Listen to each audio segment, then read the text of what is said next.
Assalamualaikum warahmatullahi wabarakatuh. Al-Fatihata biniyatil qabul wa tamami kulli suli wa ma'mul wa biniyati salahi syana zahiran wa batinan wa biniyati anna Allahal karim yaftahu alaina futuhal arifin wa yufaqihuna fid din wa yarzuquna kamalal ikhlasi wal yaqin. Summa ila ruhi khususan mu'allif hadzal kitab Asy-Syaikh Al-Allamah Hujjatul Islam Al-Imam Al-Ghazali, summa ila arwahi masyayikhina wa masyayikhina wa muallimina fid din, summa ila arwahi abaina wa ummahatina, summa ila arwahi jami' amwatil muslimin, summa ila hadratin nabiyil mustafa sallallahu alaihi wasallam. Al-Fatihah. A'udzu billahi minasyaitonir rajim. Bismillahirrahmanirrahim. Alhamdulillah rabbil alamin. Iyyaka na'budu wa iyyaka nasta'in. Ihdinas siratal ladzina an'amta 'alaihim ghairil maghdubi 'alaihim waladdallin. Amin. Bismillah walhamdulillah. Wassalatu wassalamu ala Rasulillah wa ala alihi wa sahbihi wa mawalah, amma ba'd. Hadratal mukarramin jamaah Masjid Jami' Al-Hikmah rahimakumullah. Alhamdulillah, pagi ini kita bisa kembali melanjutkan kajian kita terhadap kitab Mukhtasar Ihya Ulumuddin karya Al-Imam Hujjatul Islam Al-Imam Al-Ghazali. Salah satu keutamaan orang yang kalau di waktu pagi berangkat menuju masjid, selain melakukan sholat subuh berjamaah, lalu kemudian dia hadir di majelis ilmu atau mengajarkannya, maka selesai dari pulang kajian ilmu, dia mendapatkan pahala orang yang berhaji yang hajinya sempurna. Seperti kita nanti nih ya, keluar dari masjid ini sudah dapat pahala haji orang yang hajinya sempurna. Itu hadis. Jadi orang kalau ngerti ngaji setelah subuh, pasti orang datang. Tapi sebagian orang kan habis sholat subuh pulang, karena berpikir yang penting sholat subuhnya di masjid. Padahal Nabi itu banyak mengajarkan amal-amalan yang bisa menjadi tabungan investasi akhirat kita, seperti orang yang hadir di majelis ilmu, masuk ke masjid di waktu pagi. Man ghada ila masjidin la yuridu illa an yata'allamal khaira aw yu'allimahu, itu hadisnya.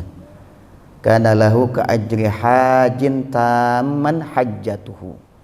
Siapa yang di waktu pagi berangkat menuju masjid dengan tujuan untuk mempelajari suatu kebaikan, maksudnya ilmu, atau mengajarkan ilmu, maka dia seperti mendapatkan pahala orang yang berhaji yang hajinya sempurna.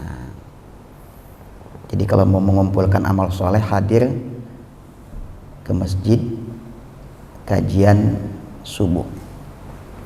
Kita masih membahas tentang bagaimana berinteraksi dengan Al-Quran.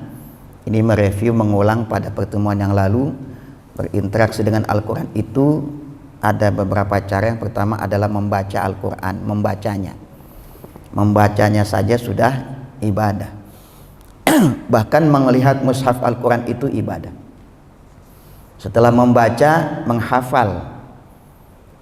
Kalau nggak bisa hafal seluruhnya, hafal sebagian surat atau ayatnya, hafal ayat kursi, hafal 2 ayat terakhir surat Al-Baqarah, hafal Al-Fatihah, dan ini wajib sebab Al-Fatihah itu rukun sholat. Hafal qul a'udzu birabbin nas, qul a'udzu birabbil falaq, qul huwallahu ahad, atau surat pendek hafal. Enggak wajib menghafal Al-Quran 30 juz kecuali orang yang memang memiliki waktu dan kemampuan untuk menghafal Al-Quran secara tamat. Kemudian menyelami Al-Quran, tadabbur. Yang keempat adalah mengaplikasikan Al-Quran dalam kehidupan sehari-hari. Sampai di situ ya. Sudah dibahas definisi Al-Quran, kemudian struktur Al-Quran 30 juz, kemudian jumlah surat 114, dan juga ayatnya 6236 atau 6666 menurut versi yang lain.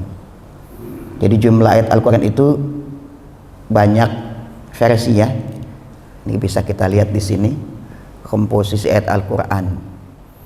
Kadang mengatakan jumlah ayat Al-Quran 6205. Ini menurut Asim Al-Jahdari dan Atha bin Yasar. Ada mengatakan jumlah ayat Al-Quran itu 6214. Nafi' dari riwayat Ismail bin Ja'far. Ada mengatakan 6217. Nafi' dari riwayat Abu Ja'far bin Yazid Al-Qa'qa. Ada mengatakan Abdullah bin Katsir 6219. Ada lagi 6225 ayat Abu Ayyub bin Tamim Al-Qari. Dia mengatakan 6232 Khalid Al-Ma'dan. Ada mengatakan 6236 Hamzah bin Khubayb bin Ziyad. Ini yang 6236. Ada juga 6666. Ini dari Syekh Nawawi Al-Bantani. Kalau dari kata Al-Bantani berarti orang Banten ya. Al-Bantani At-Tanari di Tanara. Ini perlu disampaikan, umat Islam Indonesia kadang-kadang itu nggak ngerti sejarah. Jadi Syekh Nawawi Al-Bantani ini ulama Nusantara dari Banten, dari Tanara, yang keilmuannya itu diakui di dunia Islam. Pertengahan abad 18 beliau ini sudah tinggal di Mekkah dekat Masjid Haram di Syi'ib Ali, mengajar di sana. Itu yang datang ulama-ulama belajar dengan Syekh Nawawi Al-Bantani. Banyak karyanya, salah satu kitab tafsir Al-Munir atau tafsir Marah Labid likashfi ma'anil Qur'anil Majid. Tebal-tebal itu, 2 jilid, itu dicetak pakai bahasa Arab, Syekh Nawawi Al-Bantani. Nanti yang berguru kepada Syekh Nawawi Al-Bantani ini banyak ulama Indonesia. 2 diantaranya adalah ulama besar di Indonesia yang menghasilkan 2 jamaiyah, 2 ormas Islam. Siapa itu? Nanti Syekh Nawawi Al-Bantani punya murid, salah satu namanya Kiai Ahmad Dahlan, yang mendirikan ormas Muhammadiyah. Juga ada satu muridnya yang namanya Hashim Asy'ari. Siapa itu? Pendiri Nahdlatul Ulama. Ini dari sini itu sanad keilmuannya. Banyak. Nanti sebelum Syekh Nawawi Al-Bantani ada juga ulama Indonesia. Kalau ini dari Banten, ada ulama dari Padang, Syekh Khatib Al-Minangkabawi. Kalau dari Minangkabawi dari mana tuh? Di Padang ya. Jadi ulama Nusantara itu di negara Arab itu luar biasa. Di Mekah, Syekh Khatib Al-Minangkabawi alim. Syekh Khatib Al-Minangkabawi berguru dengan ulama besar yang punya pengaruh besar di Mekah. Dan ini yang menjadi Syekhul Masyayikh, gurunya para guru ulama Nusantara dan ulama-ulama juga Timur Tengah. Siapa namanya? Namanya Syekh Junaid Al-Batawi. Orang mana tuh? Orang Betawi. Jadi gurunya para ulama Nusantara dan juga ulama Timur Tengah adalah orang Betawi. Syekh Junaid Al-Batawi, awal abad 1800. Orang Pekojan. Pekojan itu di mana? Pekojan itu di Jakarta Barat ya. Jakarta Barat, Kecamatan Tambora. Itu Syekh Junaid Al-Batawi. Jadi gurunya guru ulama, gurunya para guru ulama Nusantara dan ulama Timur Tengah pada waktu itu adalah orang Betawi, Syekh Junaid Al-Batawi. Orang sekarang itu kan kadang-kadang nggak ngerti sejarah gitu ya.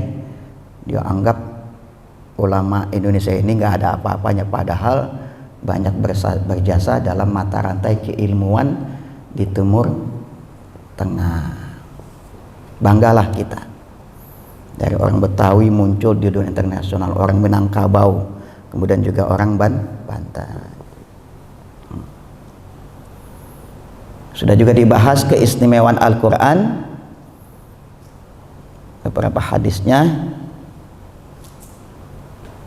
Terakhir sampai di sini, kalau orang hati kita itu bisa berkarat seperti berkaratnya besi, obatnya itu menghilangkan karat hati adalah dia membaca Al-Quran dan ingat mati.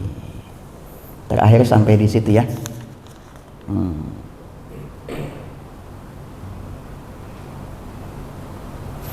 Kita lanjutkan. Qala Syekhul Mu'allif rahimahullahu taala wa adama an-naf'a bihi wa nafa'ana Allahu bi barakati 'ulumihi wa bikum fid dharain amin. Summa qala. Selanjutnya Imam Al-Ghazali menyatakan kalau tadi hadis ini adalah asar.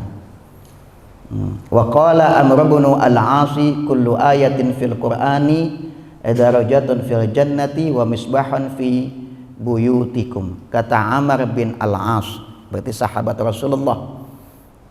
Kata Amr bin Al-'As radhiyallahu anhu yang berkata, setiap ayat dalam Al-Quran merupakan satu anak tangga menuju surga,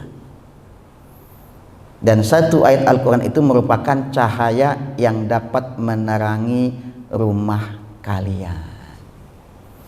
Jadi satu ayat Al-Quran itu satu tangga mengantarkan kita kepada surga, dan itu bisa memberi cahaya kepada rumah kita. Jadi bisa dibayangkan kalau rumah itu jarang di ngajiin, jarang dibaca Al-Quran. Wa qala aidan, Amr bin As juga berkata, man qara al-Qur'ana faqad adrajatin nubuwwatu baina jambayhi inna annahu la yuha ilaihi. Kata Amr bin As, siapa yang membaca Al-Quran sesungguhnya dia sedang menaiki tangga kenabian yang berada di sisinya. Hanya saja dia tidak mendapatkan wahyu. Jadi kalau kita baca Quran sebetulnya kita sedang menaiki tangga kenabian. Cuma bedanya kita tidak mendapatkan wahyu. Jadi kan beda tipis tuh ya. Makanya bahagia orang yang dekat dengan Al-Quran. Bahkan Abu Hurairah berkata, wa qala Abu Hurairah innal baital ladzi yutla fihi kitabullah ittasa'a bi ahli. Kata Abu Hurairah, rumah yang di dalamnya dibacakan Al-Quran maka itu akan membuat penghuninya lapang, hatinya lapang, pikirannya terang, jauh dari kesumpekan. Wa kasura khairuhu, dan juga rumah itu banyak mendatangkan kebaikan. Wa hadarathul malaikatu, dan itu rumah akan dihadiri, didatangi oleh para malaikat. Wa kharajat minhu syayatinu, dan karena malaikat masuk ke rumah kita, setan malah keluar. Jadi kalau rumah kita kemasukan setan berarti malaikat nggak ada di dalamnya itu. Nah salah satu cara mengundang malaikat datang ke rumah kita, itu rumah sering dibacakan Al-Quran. Wa innal baital ladzi la yutla fihi kitabullahi azza wa jalla dhaqa bi ahli. Sebaliknya rumah yang tidak dibacakan Al-Quran di dalamnya itu bisa membuat penghuninya jadi sempit, jadi sumpah, jadi gelisah. Wa qalla khairuhu, dan juga sedikit kebaikannya buat penghuni rumahnya. Wa kharajat minhul malaikatu wa hadarathu syayatinu. Kebalikannya malaikat lari dari rumah itu, yang tinggal adalah setan di dalamnya. Makanya rumah itu kadangkala penting sesekali ada pengajian, baik pengajian keluarga, pengajian rutin, atau kumpul-kumpul. Jadi kumpul-kumpul jangan cuma kumpul-kumpul doang. Kumpul-kumpul itu baca Quran. Terserah baca Quran, mau baca Al-Fatihah boleh, mau baca surat Yasin boleh, jangan dilarang. Orang kumpul di rumah baca Yasin jangan dilarang. Sebab Yasin itu adalah Al-Quran. Melarang orang baca Yasin di Al-Quran itu sama juga mengingkari Al-Quran. Terserah saja nak baca Quran, mau baca Qul huwallahu ahad, mau baca surat apapun, mau baca surat Yasin boleh. Sepanjang itu adalah ayat Al-Quran. Jadi rumah tuh kalau ada kebaikannya, rumah yang di dalamnya itu suka dibacakan Al-Quran. Apalagi ada pengajian, yang sebelum pengajian baca Al-Quran dulu. Baca Al-Quran, berzikir, baru melakukan pengajian. Ya Allah, itu malaikat senang datang ke rumah-rumah seperti itu. Kalau masyarakat kan zaman sekarang udah rumahnya nggak dibacakan Al-Quran, nggak mau bikin pengajian, juga nggak mau hadir ke masjid belajar ilmu. Ya Allah, itu hatinya bisa jadi sempit. Bahkan Imam Ahmad berkata, wa qala Ahmad bin Hanbalin, berkata Imam Ahmad bin Hanbal, ra'aitullaha azza wa jalla fil manami. Kata Imam Ahmad, saya bermimpi Allah dalam tidur saya. Jadi mimpi ketemu Allah, ya, Imam Ahmad bin Hanbal. Fakultu, lalu aku berkata, kata Imam Ahmad, ya Rabb, ma afdalu ma taqarraba bihi al mutaqarribuna ilaika. Ya Rabb, ya Allah, tolong kasih tahu saya apakah amalan yang lebih utama yang bisa mendekatkan seorang hamba kepadamu. Di Mukhtasar itu mungkin nggak ada ya, makanya saya perlu bacakan di versi yang komplit di dalam kitab Ihya-nya ini. Qala, maka kata Allah, bikalami ya Ahmadu.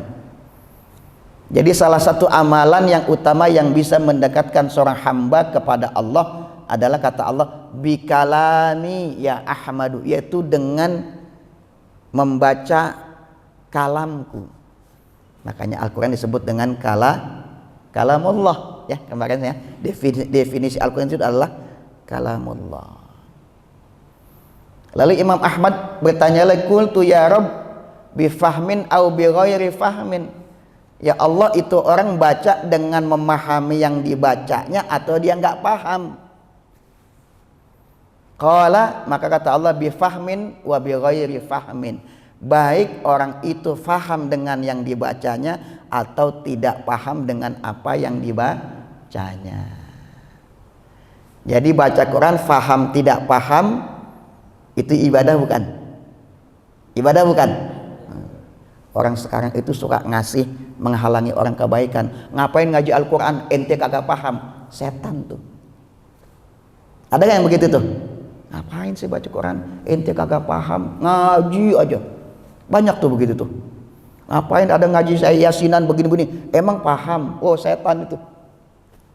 Paham nggak paham, sepanjang yang dibaca Al-Quran itu adalah amalan yang bisa mendekatkan diri kepada Allah Subhanahu wa ta'ala. Ini riwayat dari siapa nih? Dari Imam Ahmad bin Hanbal. Makanya saya katakan jangan larang orang baca Quran. Jangan. Paham nggak paham saja itu termasuk ibadah. Ini riwayat Imam Ahmad ini ada dalam kitab Rawahu Ibnul Jauzi fi Manaqibil Imami Ahmad.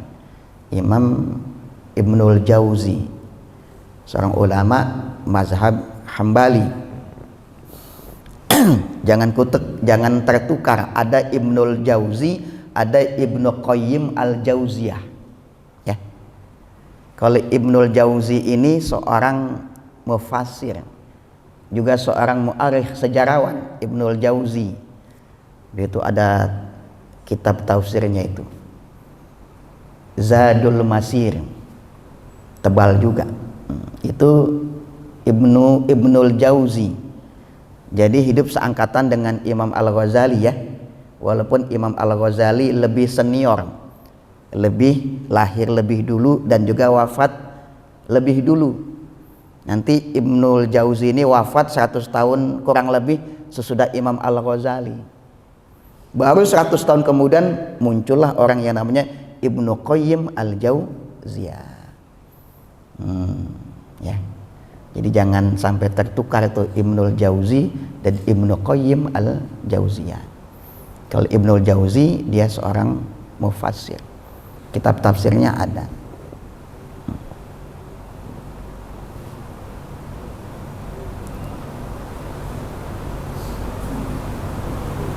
Itu meriwayatkan perkataannya Imam Ahmad.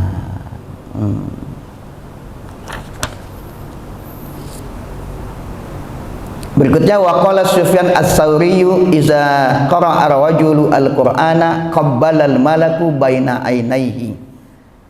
Juga Sufyan Ats-Tsauri. Ini tabi'in. Sufyan Ats-Tsauri berkata kalau ada orang membaca Al-Qur'an maka malaikat mengecup di antara dua matanya. Berarti mengecup keningnya. Ini Sufyan Ats-Tsauri nih ya. Termasuk orang alim dari generasi tabi'in. Jadi kalau orang baca Quran itu seumpama malaikat mengecup keningnya. Jadi orang kalau baca Al-Quran itu udah banyak kebaikan. Berikutnya adalah adab membaca Al-Quran. Nah, Bapak Ibu jamaah sekalian, adab membaca Al-Quran itu kata Imam Al-Ghazali ada adab yang sifatnya lahiriyah, zahiron, au batinan. Ada yang sifatnya juga batiniyah. Nah, adapun adab yang bersifat lahiriyah pertama adalah kepada fi halil qari, kepada si pembacanya. Bagi kita yang baca Al-Quran juga ada adabnya. Al-awwalu fi halil qari'i, bagi pembaca Al-Quran adab lahiriahnya adalah wahwa an yakuna alal wudhu'i. Adab yang pertama, baca Al-Quran itu punya wudhu, jadi dalam keadaan suci. Waqifan ala hayatil adabi wassukuni, dia membaca Al-Quran berada pada suatu tempat dengan penuh adab dan ketenangan. Jadi baca Al-Quran itu tenang gitu ya. Jangan sampai baca Al-Quran itu nggak punya adab. Apakah membacanya saat berdiri atau duduk?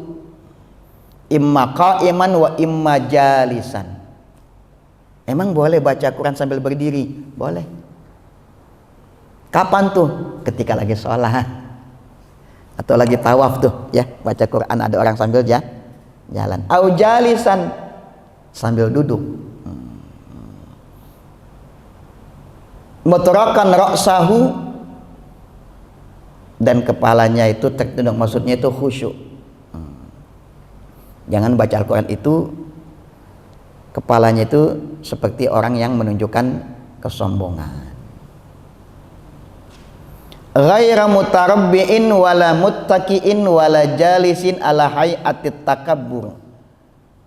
Baca Quran tidak bersandar juga tidak berbaring, nggak sambil nyender, tapi ada saat-saat tertentu ya, ideal itu pakai adab.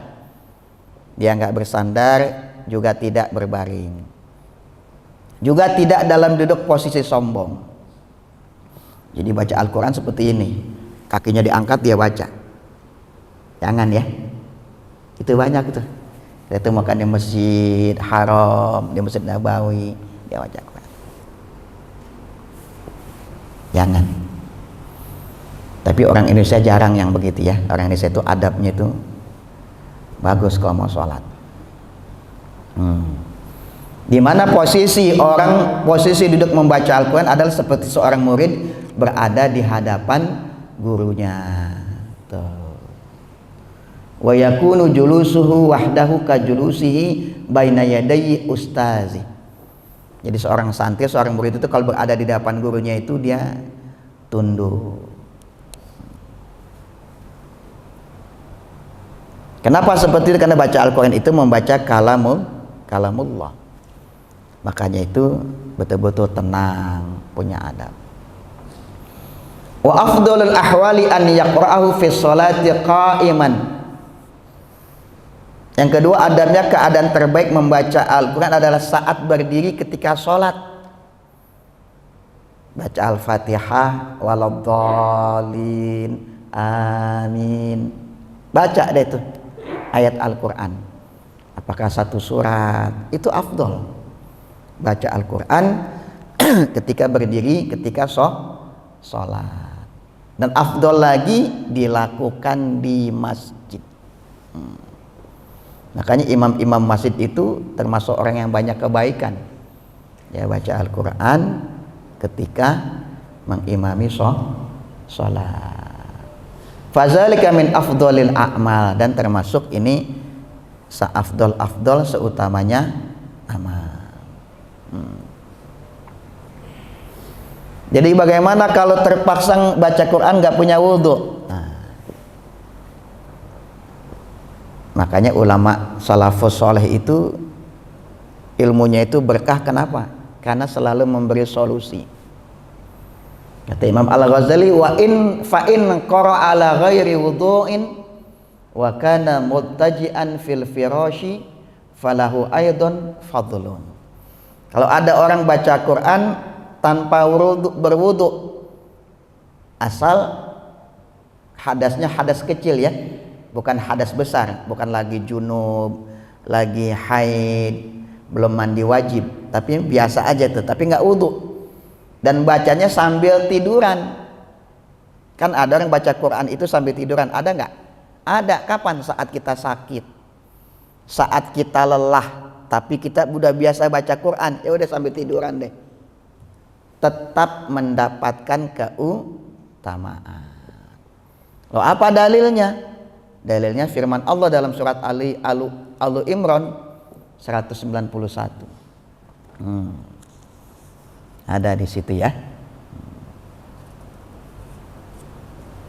Allazina yazkurullaha qiyaman wa qu'udan wa ala junubihim. Itu orang yang mengingat Allah, berzikir kepada Allah dalam keadaan berdiri, duduk, atau dia berbaring. Membaca Al-Quran berzikir. Jadi orang yang berzikir, dia berdiri, dia duduk, dia berbaring, itu termasuk orang yang dipuji oleh Allah. Maka selama orang berzikir jangan dilarang. Sebab dalam keadaan apapun itu Allah memujinya. Fa'asna alal kulli. Dalam ayat ini Allah memuji semuanya itu.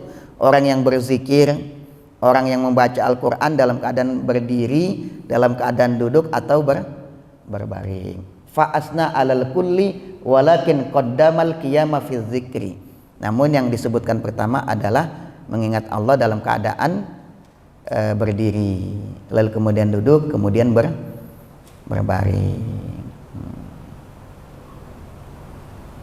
Jadi selama orang mau berzikir mengingat Allah, dia berdiri, dia duduk, dia berbaring, boleh. Ayat ini juga menarik ini sebetulnya kalau ditafsirkan lebih panjang. Jadi orang yang dalam keadaan berdiri, maksudnya apa tuh?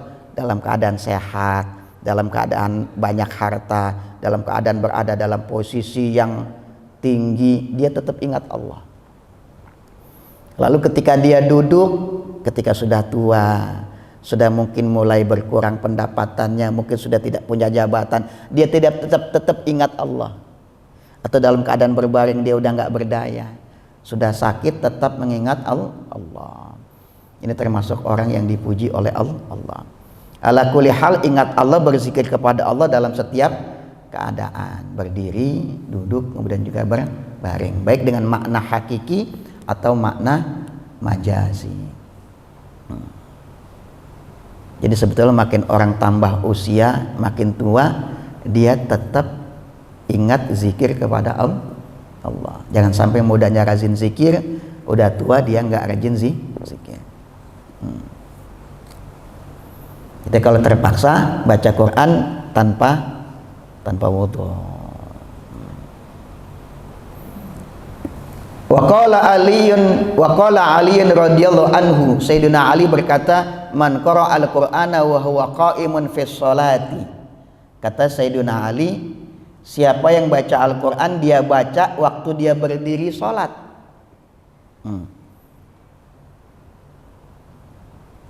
Kana lahu bi kulli harfin mi'atu hasanatin. Jadi orang yang salat ketika berdiri dia baca Al-Qur'an, kata Sayyidina Ali, setiap satu huruf yang dibacanya itu mendapatkan 100 kebaikan. Makanya orang kalau udah tahu ini, habis dia baca Al-Fatihah waladhdallin amin, dia baca surat. Meskipun hanya surat Qul huwallahu ahad. Walaupun sholat tanpa baca surat itu sah, karena yang menjadi rukun adalah baca Al-Fatihah. Wa man qara'ahu wa huwa jalisun fi sholati falahu bi kulli harfin khamsuna hasanatan. Kalau orang baca Quran, sholatnya sholat duduk, lagi sakit dia duduk ya, kan boleh itu, terus dia baca itu, maka dia mendapatkan 50 kebaikan bagi setiap huruf yang dibacanya. Jadi diskon 50%. Jadi orang yang sholat berdiri dengan yang duduk itu lebih utama pahala orang yang sholat berdiri. Jadi kalau masih gagah jangan duduk pakai kursi ya, jangan. Itu kena diskon 50%. Coba kita di Masjidil Haram sudah orang yang masih gagah itu gaya-gaya ngambil kursi dia sholat, masya Allah. Padahal masih bisa sholat berdiri. Tapi kalau memang nggak bisa, mungkin mohon maaf, badannya sudah terlampau besar, obesitas, yang kalau dia berdiri mungkin nggak kuat, itu namanya ada uzur. Wa man qara'ahu fi ghairi sholatin wa huwa ala wudu'in fa khamsun wa ishruna hasanatan. Siapa yang baca Al-Quran di luar sholat dan dia punya wudu, dia mendapatkan khamsun wa ishruna hasanatan. Dia mendapatkan 25 kebaikan, diskon lagi setengahnya. Wa man qara'ahu ala ghairi wudu'in fa asyru hasanatin. Orang yang baca Al-Quran tanpa berwudu tetap mendapatkan 10 kebaikan dari satu huruf yang dibacanya. Tuh. Nggak ada wudhu saja tetap mendapatkan 10 kebaikan dari satu huruf yang dibacanya. Wa makana minal qiyami bil laili fahuwa afdalu. Kalau membaca Al-Quran saat sholat malam itu lebih utama lagi. Sholat malam ya, sholat malam itu. Berarti kalau sholat malam itu sholat sunnah setelah melakukan sholat isya. Tergantung deh, apakah di awal waktu, di tengah waktu, atau di akhir. Apakah di awal malam, di tengah malam, atau di akhir malam. Itu sholat malam itu. Apa bedanya dengan sholat tahajud? Sholat tahajud itu sholat sunnah yang dikerjakan setelah tidur dulu, itu jadi tahajud. Tapi kalau sholat dilakukan di waktu malam setelah melakukan sholat isya, maka itu sholat malam. Sebab kalau membaca Al-Quran saat sholat malam itu, saat itu hati kita itu lebih lapang, lebih tenang. Jadi kalau mau menghafal Al-Quran itu baca ketika sholat malam. Bahkan kata Abu Dzar, wa qala Abu Dzarrin al-Ghafari radhiyallahu anhu, inna kasratas sujudi bin nahari wa inna tulal qiyami bil lail. Kalau sholatnya di siang hari, banyakin sujud, jangan kebalik. Kita kebalik kadang-kala ya, malam kita panjangin sujud gitu loh. Jadi kalau sholatnya siang hari, kata Abu Dzar, yang dipanjangin itu, yang dilamain itu sujud. Kalau sholatnya di malam hari, yang dilamain bukan sujudnya, yang dilamakan adalah berdirinya. Diri baca Al-Quran. Kita suka kebalik ya, sholat malam sujudnya dilamain. Ya Allah, tapi tetap juga mendapatkan pahala. Ya jangan dilarang juga ya. Wong sholat ya kan. Tapi kalau kata Abu Dzar ya kalau mau panjang malamin sujud sholat siang. Kalau sholat malam itu yang dilamakan adalah berdiri.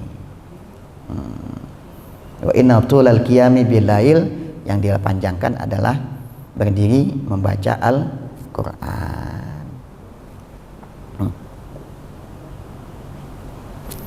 Ini lagi, ini untuk menolak syubhat orang zaman sekarang yang kagak mau ngaji. Ya, ini catatan tambahan dalam kitab Al-Azkar. Kata Imam An-Nawawi rahimahullah ta'ala dalam kitab Al-Azkar, baca Quran itu melihat mushaf atau tanpa melihat.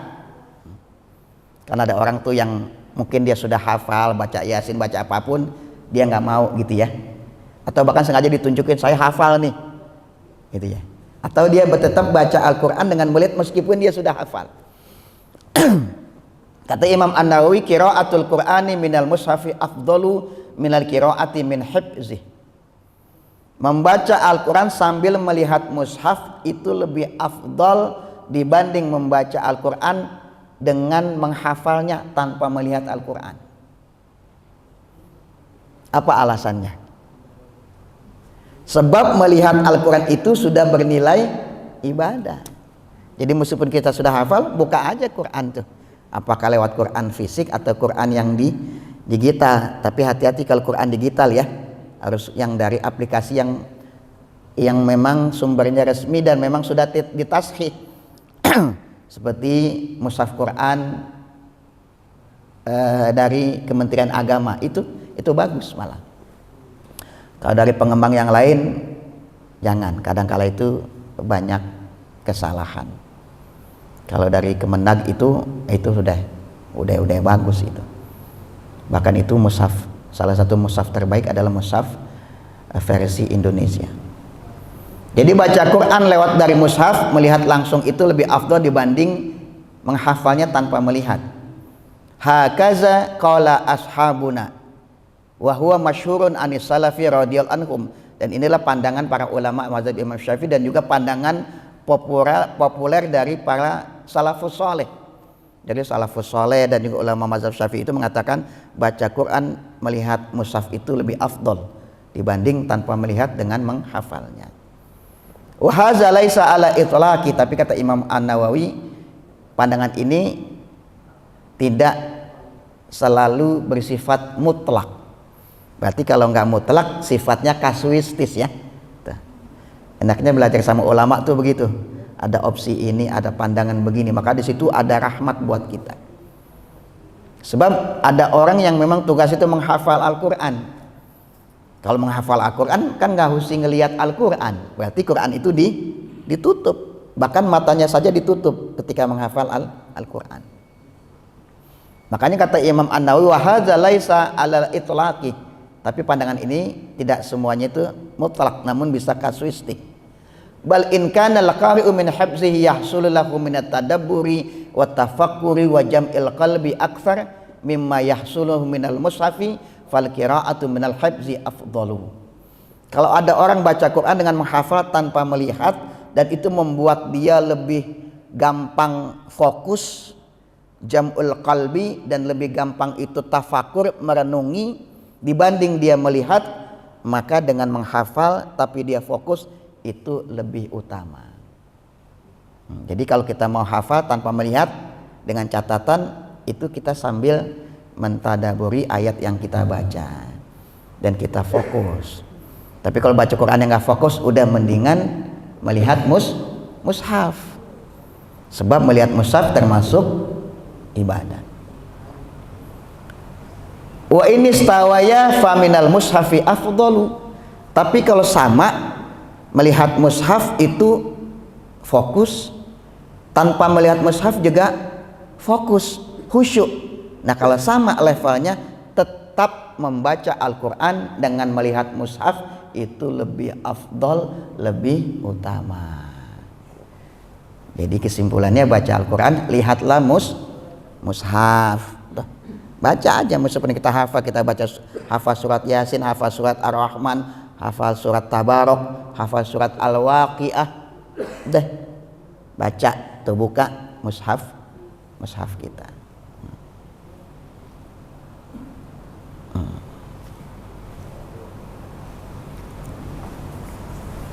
Udah syuruk belum?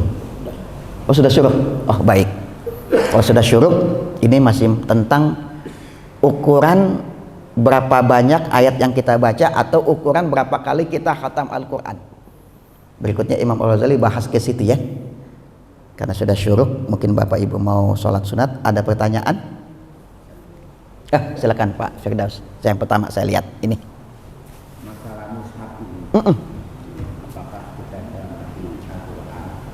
Sekarang kan dalam era digital ini kan di HP kita dikaitkan dengan adab juga. HP itu kadang-kadang kita bawa kemana-mana. Orang kenapa menggunakan baca Quran? Saya lihat di masjid, di mana bahkan di Masjidil Haram pun orang baca pakai HP. Jadi apakah pengertian mushaf ini Al-Quran yang sebenarnya? Karena HP itu ya praktis aja gitu. Dan kadang-kadang ya pemberlakuan gimana ada HP kita. Kadang ketawa juga ke bawah. Jadi ini gimana sih supaya akhirnya enaknya kalau di HP itu kan di pesawat, di kereta, di mobil, bisa kita baca. Maka harus membawa mushaf yang dalam bentuk Al-Quran. Baik, pertanyaan Pak Firdaus, mushaf digital itu apakah mushaf? Lalu kemudian kalau kita bawa ke toilet bagaimana adabnya, gitu ya. Mushaf itu kan artinya sesuatu Quran yang sudah dimodifikasi, baik bentuk fisik atau bentuk yang dianggap sama dengan fisik. Mushaf Al-Quran yang sudah ditashih oleh lajnah itu tentu mushaf Al-Quran. Apakah mushaf Kemenag atau mushaf Majmu' Asy-Syarifain di Madinah, itu ya, itu mushaf. Bisa juga mushaf yang sifatnya digital dengan catatan itu mushaf sudah ditashih. Makanya saya katakan itu mushaf yang versi Kemenag itu ditashih, atau mushaf yang versi Madinah sudah ada tuh di aplikasi ya, dan itu persis sama dengan Al-Quran aslinya, ada itu. Kalau pengen baca mushaf yang versi Madinah itu download saja aplikasi Ayat, itu persis sama dengan mushaf Al-Quran versi Madinah, boleh. Maka membaca itu dianggap juga sebagai mushaf. Lalu bagaimana adab kita masuk ke toilet? Nah, kalau kita masuk ke toilet itu aplikasinya ditutup. Jadi masuk ke toilet itu tutup dulu aplikasinya, ditutup juga handphonenya, masukkan ke dalam saku, dan itu sudah dianggap sudah Al-Qur'annya sudah tertutup. Makanya kalau handphone itu sebaiknya jangan pakai ringtone azan, jangan ya, atau sholawat atau bacaan Al-Quran. Repot nanti kalau kita lagi duduk di toilet ada yang manggil, kedengaran suara azan ya, jangan tuh. Itu mah kelewat ekstrim tuh, ekstrim kanan yang begitu. Nggak usah, ringtone yang biasa aja, jangan ayat Al-Quran. Sebab nanti ketika kita di toilet bisa bunyi itu kan, jangan. Jadi kalau masuk toilet sudah masukkan ke dalam kantong, masukkan ke dalam tas. Dan itu memang sekarang lebih praktis ya, baca Al-Quran lewat mushaf digital dengan catatan mushaf digital yang memang sudah ditashih. Jangan menggunakan mushaf yang di pengembang. Jadi kalau kita ini baca aja tuh mushaf Al-Quran versi Kemenag, itu mantap sudah itu. Itu salah satu mushaf terbaik versi dari Indonesia. Jadi boleh adabnya diperhatikan. Nah, kalau sudah ada mushaf Al-Quran digital di dalam handphone kita, jangan nyimpan foto-foto yang nggak benar. Perempuan cakep ada di foto kita, buru-buru dihapus. Kan suka tuh di grup iseng apa itu, udah hapus tuh. Sebab di dalamnya ada aplikasi mushaf digital. Itu bentuk kita adab menghormati Al-Quran. Gitu ya Pak Firdaus? Ada Pak Haji tadi? Ini tadi riwayat Imam Ahmad, mimpinya bertemu Allah. Itu dua hal. Pertama, bagaimana kita menyikapi mimpi sebagai dalil. Yang kedua, pemahaman melihat Allah, karena sebenarnya nanti kembali ke Allah pada saat nanti di akhirat. Iya, ini pertanyaan yang banyak orang yang memang kan banyak orang mimpi itu nggak bisa jadi dalil. Itu pertanyaan bisa salah bisa benar. Karena orang sekarang mimpi dia jadi dalil. Jangan juga begitu. Sebab banyak ajaran syariat Islam itu dimulai dari mimpi. Apa? Kurban dari mimpi bukan? Kan ibadah kurban tuh dari mimpi Nabi Ibrahim. Apalagi azan itu dari mimpi. Jadi mimpi itu bisa jadi dalil kalau memang mimpi itu berasal dari para nabi. Lalu mimpi orang soleh, ini mungkin ke situ maksudnya ya. Ya, kalau mimpi orang soleh itu tentu saja tidak bisa dijadikan dalil yang secara khusus. Kalau dalil yang aneh-aneh, yang udah fix, saya mimpi semalam nih perlu nambah 1 rakaat sholat subuh jadi 3, itu ditolak tuh yang begitu ya. Jangan. Kalau mimpi-mimpi yang baik itu boleh, tapi sebagai petunjuk. Kita mimpi ketemu orang tua kita pesan, bapakmu ini punya hutang kepada si fulan, itu mimpi benar. Cari itu, laksanakan isi mimpi itu. Nah, mimpi Imam Ahmad ini bukan dalil dalam dalil kasus orang itu dijadikan patokan yang harus rigid gitu ya. Tapi kalau orang soleh kalau mimpi kira-kira mimpinya mimpi benar nggak? Ya kalau orang soleh pasti mimpinya mimpi baik. Kecuali kayak kita nih yang ngajinya jarang, mau tidur aja nggak zikir, wudhu saja enggak. Nah kalau sekelas Imam Ahmad pasti sudah terjaga ya. Dan dia mimpi bisa mimpi ketemu Allah itu nggak mesti bentuknya wujud. Nah pertanyaannya tadi ya, bisa jadi itu dalam mimpi itu seakan-akan itu Allah, nggak wujud itu. Sebab nanti wujud fisiknya itu melihat Allah itu nanti di akhirat setelah kita masuk surga. Nah kalau mimpi itu bisa mimpi nggak mesti wujud. Sama juga mimpi Nabi, nggak mesti ketemu Nabi, itu bisa ngelihat kita mimpi Nabi, ngelihat kejauhan Nabi gitu ya. Atau melihat mimpi Nabi ketika masih muda, mimpi Nabi ketika Nabi masih sudah tua. Itu tergantung mimpinya dan tentu saja tergantung orang yang bermimpi. Jadi sampai di situ ya. Jadi kalau dalil-dalil yang sudah lebih detail itu nggak bisa. Tapi kalau dalil-dalil yang sifatnya umum dan itu terjadi pada orang-orang soleh yang diakui kealimannya, ketakwaannya itu termasuk mimpi yang benar. Dan mimpi yang benar itu sebagian dari nubuwah, dari kenabian. Jadi lihat orang yang mimpinya ya. Iya. Itu. Dan mohon maaf kalau kita belajar tafsir mimpi itu, mimpi satu orang dengan mimpi yang lain itu bisa berbeda maknanya. Itu bisa walaupun mimpinya itu sama. Tapi tafsir mimpinya itu bisa jadi berbeda. Gitu ya Pak Haji ya. Ada lagi? Ya silakan.